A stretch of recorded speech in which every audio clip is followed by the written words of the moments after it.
Joining us next on the show today, this big Friday edition of the State Breakfast Podcast. He's a retired U.S. Army colonel. He worked just about everywhere in the defense community. He's a consultant, analyst, and great friend of the show, Colonel Douglas Macgregor. Thanks for joining us again. Happy to be here. Man, do we have a lot to talk about with you. The first thing I do want to touch on, listen, I saw a great article this week in American Conservative. It was from you, called War, Money, and America's Future, Why the Uniparty Risking a War We're So Ill-Prepared to Fight. I want everyone in our listenership, we shared it on our social medias, but we want to hear a little bit about the article from you. All right, well, let's put it this way. Right now, if we look at Ukraine, I would argue that the Ukrainian phase of the war is really over. Now, what do I mean by that? I mean that the Ukrainians have been bled white. They've lost over 400,000 men killed. Some people think as much as 450,000. I don't know. Putin, in his speech, talked about 71,000 potentially dead Ukrainian troops as a result of the last offensive. I don't know. But any way you slice it, they're losing soldiers at a rate that is about the same as the Allies lost troops in World War I on the Western Front.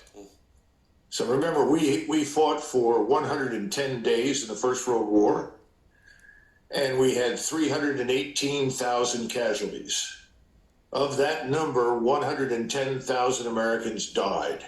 So you could say that every day that we fought a battle in 1918 on the Western Front, we lost 1,000 men. That's the kind of loss that the Ukrainians are experiencing. Now, what does this mean? What it means is that we're into what I would call now the Biden phase of the Ukrainian war. What's the Biden phase? Well, it's the phase where the Ukrainians don't really have any troops to throw at the enemy. So now we're giving them long-range strike systems, 300-kilometer range missiles or 500-kilometer range missiles, 300 miles, 200 miles, 150 miles. And they're lobbing these things at the Russians, primarily in Crimea. So we just saw a major attack involving 11 Storm Shadow cruise missiles. 3 got through, the other 8 were shot down. Those 3 did damage to the dry docks and harbor in Sevastopol, to a submarine and to a capital ship, in other words, a warship. They also managed to employ some underwater unmanned systems. They call them underwater drones or water drones. They're probably British. They did some damage to Crimea. In other words, the Ukrainians have nothing left. They don't have the artillery ammunition to support a major ground attack. So the Ukrainians are lobbing long-range strike systems at the Russians. So what does this mean for us? Well, it means that we're goading the Russians into a major offensive to end the Ukrainian war. Because the Russians are looking at this and saying, well, we've already killed what consists of most of the Ukrainian army. So having killed most of it, what are we going to do now about these launches? Well, we know that the Ukrainians launched some of these strike systems from the coast of southern Ukraine between the Romanian border and Odessa. Well, Odessa is on the menu. Yep. So I suppose this now means that the Russians will have to cross the Dnieper River, move south and seize Odessa. They can do it. The biggest problem for the Russians down there will be logistics, because it has to come once again through Crimea and over the river down into Odessa. The Russians are also positioned to launch an offensive up in Kharkov, up in the northeast corner of Ukraine. Interestingly enough, the Ukrainians are evacuating people from both Kharkov and Odessa. So what are we going to do? Well, we can give them more long-range strike systems. We can give them F-16s at some point, even though they're going to be very hard to employ them and they can't really sustain them.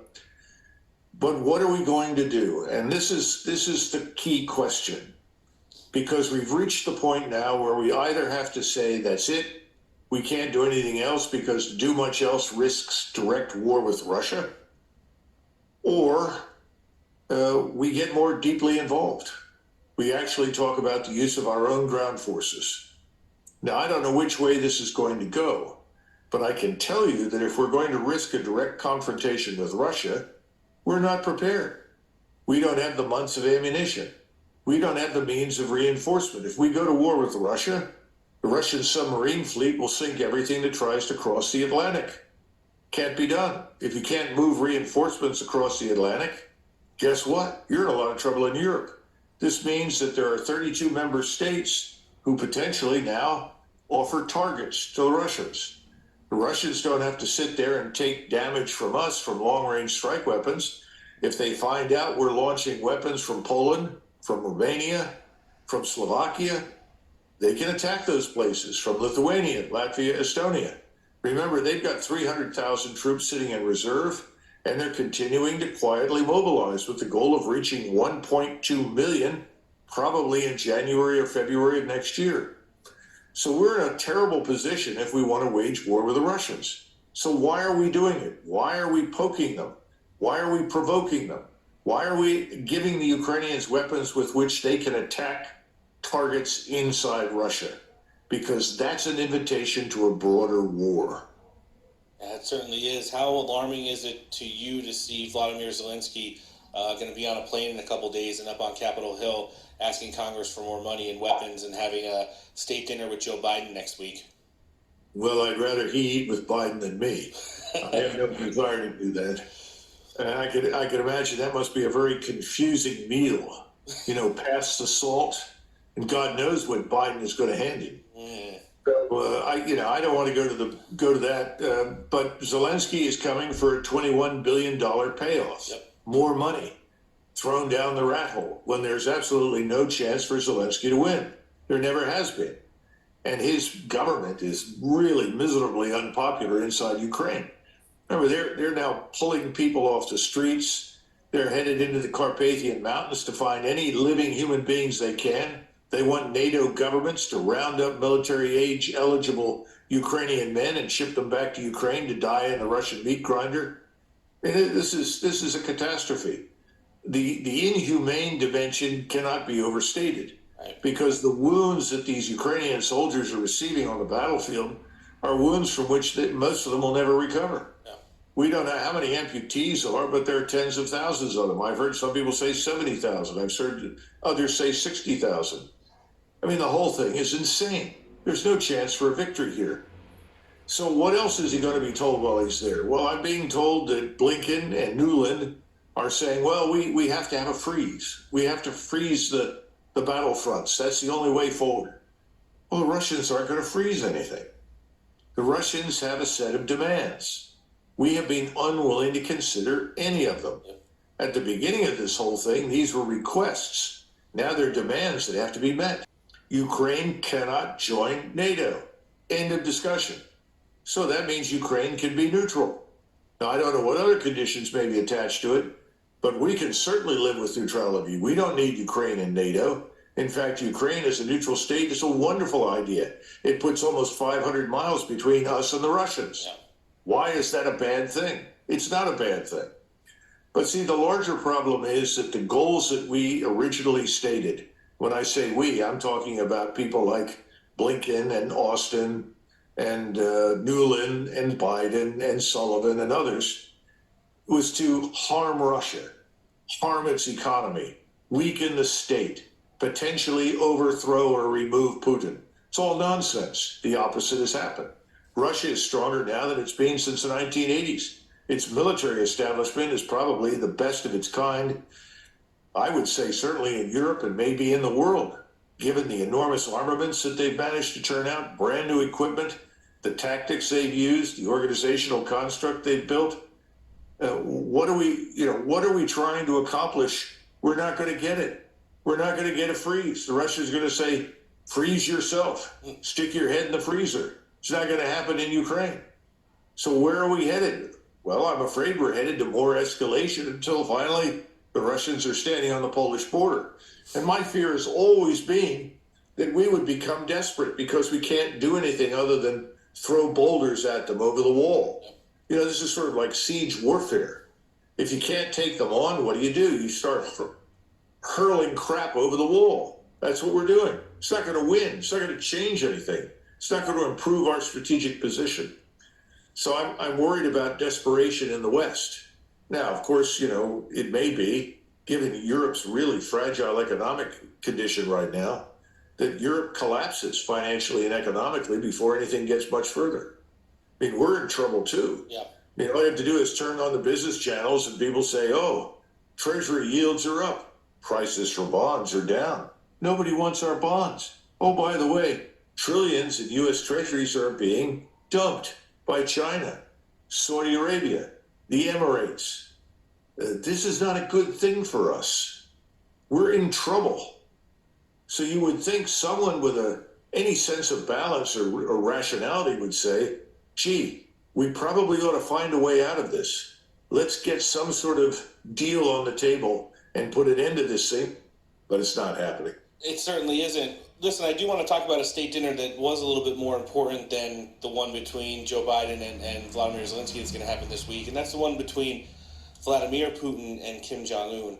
When you saw the hermit dictator make it out of the kingdom and then stick around for an extended stay in Moscow, what are the optics of that? And in the big scheme of things here, I mean, Vladimir Putin's always trying to play 2 moves ahead. What does it mean for, the global battlefront as it's shaping up right now? Well, first, let's make something clear. Mr. Kim has not missed many meals. So if you offer him something to eat, he's going to show up, I'll guarantee it. Other than that, this is much more important for Mr. Kim than it is for Putin. What Putin has done is sent a clear and unambiguous signal to us. You refuse to cooperate with us. You won't talk with us. You won't negotiate with us. You continue to try and harm us. Fine. Then we will provide to Mr. Kim the missile body and the warhead that he needs to have an ICBM, an intercontinental ballistic missile, that can mount a nuclear warhead and, if necessary, reach targets in the United States. So he's done that. Xi in Beijing has always fought that and objected to it. Chinese don't like North Korea. North Korea is a dangerous catalyst for conflict. The Chinese are about stability, not war. And the Chinese have enormous problems at home themselves. Problems with unemployment, problems with real estate, problems with corruption. But the Chinese have relented and told Putin, all right, you can do it. Give Kim this capability. The capability is designed to terrify the hell out of us. You know what? It works. Yeah. I'm not reassured in the least that Mr. Kim has this capability. I don't think he's crazy, but I don't like the idea that he's got it. And by the way, keep your eye on Cuba, Venezuela, Mexico, Colombia, Latin America, because things there could get very dicey very quickly. We have open borders. We don't know what's going on in Mexico and Central America in most cases. The places are overrun with Russian and Chinese influence, agents, spies, intelligence officers. All of these can contribute to one hell of an explosion inside the United States when they wanted to. We're not thinking about that. If we had any brains at all, we'd secure the border, start rounding up illegals and boot them out. We're not doing it. We're not enforcing our own laws anywhere. Criminality's out of control. Well, this is a wonderful opportunity if you're sitting in the Kremlin and you're trying to think of new ways to tie down U.S. resources, new ways to heighten the dangers to Americans. Well, this is what we've got. It's called horizontal escalation. That's what it is. It's different from what we normally think about. We're vertical thinkers. Send Ukraine a new missile that goes further. The Russians are a little more sophisticated. They know that we have a soft underbelly in the Caribbean and Latin America. I would look for real trouble down there. We've already got it, let's face it, in terms of illegal human trafficking and drugs. Sure. But it can get a lot worse.